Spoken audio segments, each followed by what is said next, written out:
Pauline Marois, the leader of the Parti Québécois, has discovered what is ailing Quebec. Is it Quebec's unemployment rate, which is almost half a point higher than in the rest of Canada? Is it the student protests, which have turned into student riots too often, that a radical minority of the province has managed to shut down schools for political reasons, and that the province appears powerless and that the rule of law has been shredded? Or is it, as so many Quebecers tell pollsters, corruption? Corruption in politics, corruption in the construction industry. No, those are tough problems to solve, and it's not like Marois has any real answers to those. Do you really think she has a clue as to how to get unemployment down or how to stop corruption? So why not invent a problem? Invent a new one. Those maudits anglais, those damn anglophones. I know, it sounds like a weird throwback to the 1970s or something, but it's really true. Yesterday, Marois said if elected, and polls suggest that might happen in next month's election in Quebec, she's going to crack down on people who speak English. That's the great scourge of Quebec in 2012. She'll slap new French language regulations on any company with more than 10 employees. That's 54,000 businesses in Quebec that will be regulated by her. Until now, only companies with more than 50 employees were subject to Quebec's language cops, which is why so many companies stopped growing at 49 employees. Well, now there are 54,000 businesses to pick on, and Marois has already said she's going to hire new language inspectors to bully them. Of course, it's easier to hire cops to go after Anglophones than cops to go after the mob or biker gangs, right? And hell, with 54,000 more businesses to regulate, that's a lot more bureaucrats. Maybe that's where all the new jobs will come from. Now, Marois doesn't just want to tell people that they have to speak French at work, even in private companies, even in private conversations. She wants to ban new immigrants to Quebec from going to college in English. She wants to force them to go to French language junior colleges called cégeps. Well, at least those that aren't being closed by the threat of violence from student rioters. That will affect 8,000 new immigrants to Quebec every year. So basically, to fit Marois' chauvinistic view of language, new Canadians moving to Quebec are being denied the opportunity to learn in the language of their choice, which just happens to be the leading business language of the world. Hey, good idea.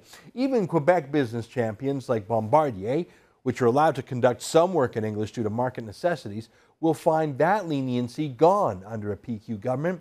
Here's Marois talking about that. Quote, "Once the employee hangs up the phone, I think business in Quebec needs to happen in French." Seriously, that's how nosy she wants to be. She wants to pass a law that says you can have some business conversations in English, but then the others have to be in French. And to make sure that only the right parts are in English or in French, she's going to hire a bunch of inspectors? Meanwhile, the growing languages of world business, Chinese, Hindi, just laugh at this throwback to a centrally planned economy. That's what it is, but it's weirdly punishing Quebec economy in the name of preserving Quebec heritage. It violates freedom of speech, of course, freedom of association too, economic freedom, property rights. Of course, such a law would never be tolerated if it were to enforce English supremacy over French in any other province. Now, to their credit, Canada's courts have struck down Quebec language laws as unconstitutional. But Quebec has used Section 33 of the Charter, commonly called the Notwithstanding Clause, to ignore the court's rulings. Here's what Section 33 says. I've cut out the extraneous parts.